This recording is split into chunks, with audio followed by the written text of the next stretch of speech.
अरे संगी हो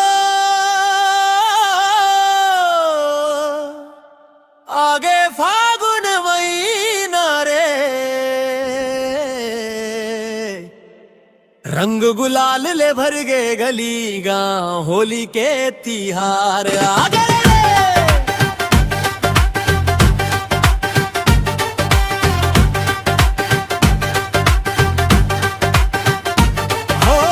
झरती फागुन महीना माथे होली के तिहार, लिप पोते सुघर दिखे मोर गांव के द्वार।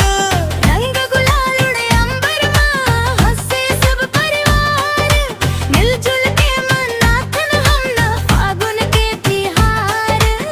तन तरा दिर रंग कटोरा किशन धरे गुलाल, दुनो प्रेम मरंगे हवैये होगे हरीरर लाल। मथुरा जगल्लल कापुर मां गूंजे घिट्टी के ताल, झूमत गावत मन के सब बजखे गुलाल रे दिल खमाल। तोला हुकलाई अरे खेलव रंग अबीर रे आज के दिन खास रे।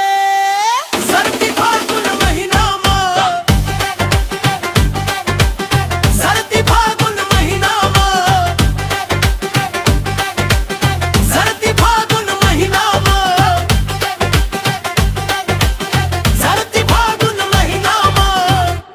हो खुरमी सोहारी ठेकरी रांधे घर घर माई, रंग रंग के रोटी संग खुशबू गली समाई।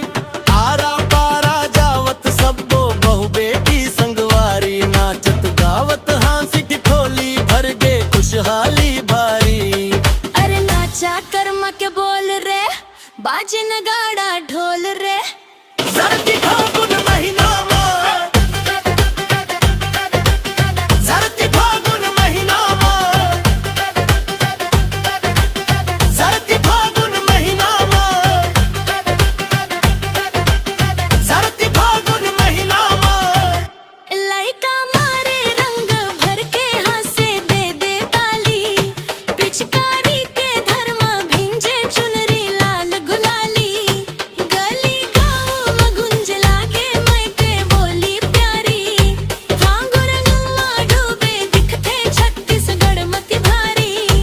अंतिम मुखड़ा लिपे पोते घर दुआरे आगे फागुन तिहार।